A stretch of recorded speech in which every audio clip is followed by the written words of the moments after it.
Catherine. Hi, I'm Robert. Welcome to this week's instalment of Around the Kitchen Island. We're going to be talking today about kitchen extensions.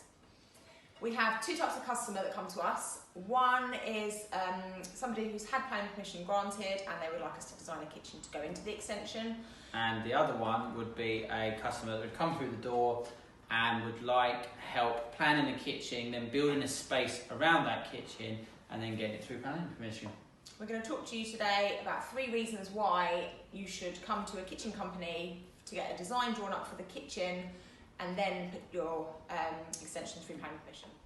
So, do you remember when we had the customer come in and they sat down and they went, here's our plans, and they put it down in front of us and they had a massive dining room table. It was probably 2/3 bigger than the rest of the room. And the husband jokingly said to his wife, "You don't even know 12 people." Now the point is that architects are phenomenally good at what they do. They do all the intricate details, they'll help you create the space. But they also do things which are indicative, so the island could go here, this is where the sink would be suggested to go. A lot of customers do get a bit hung up on where the architect has put things, and they'll come to us and say, oh, this is going to go here, this is going to go here. In actual fact, that space may not be the best place for that. There may not even be enough room to allow for an island in that space, but by putting it there, the architect has given that impression.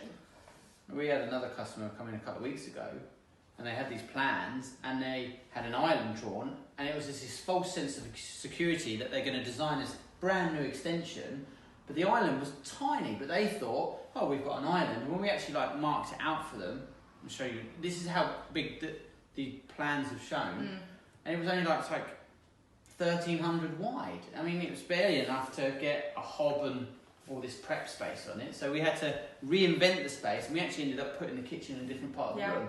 So when we say come use a kitchen designer, it doesn't have to be us, it could be anyone, but by using a kitchen designer in the beginning, we would help you identify what's most important for this space and where it can go within that room. And it might mean the difference between making a window slightly bigger, a reveal slightly smaller, extending a wall by maybe 100 mil, just it makes it a little bit longer so you can get that perfect run of units.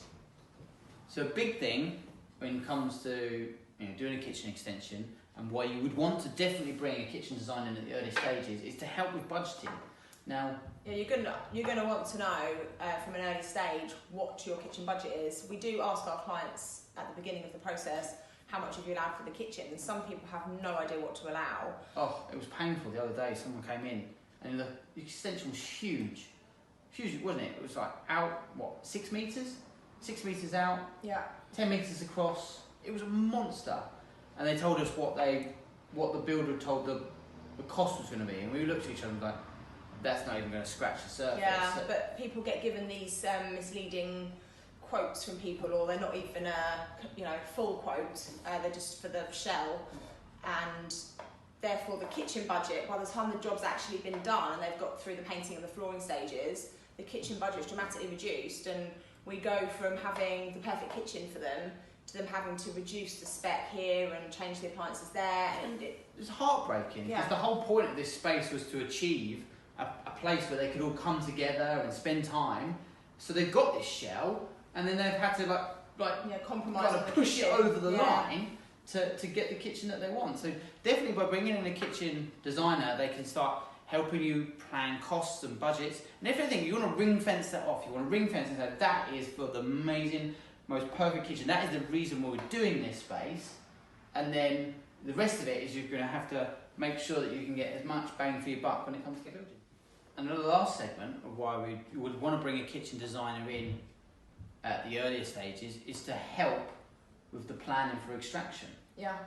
So, for example, what's typical is you would get into a build, you would have the shell up, roof on, and your builder would say, right, I need to know where the electrical points are, I need the electrical layout. And that's one thing, but what about extraction? So you say, well, I might want a downdraft extractor.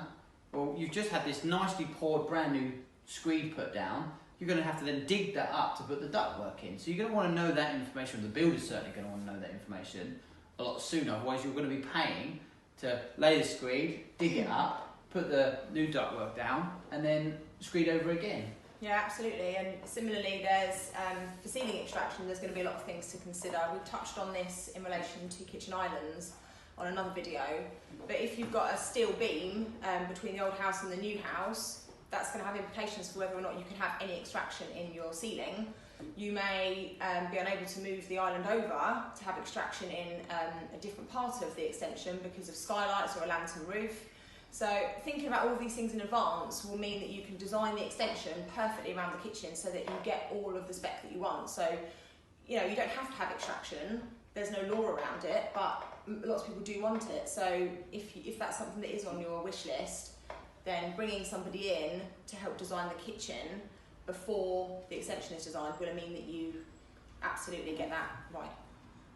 It just ensures that the whole point of what we wanted to achieve today is to make sure that your budget goes as far as it can go. You're not spending your money twice. And also the last thing is that what is it actually going to cost? You want that finite number, what have we got to aim for, and this ensures that we get the perfect space. Yeah.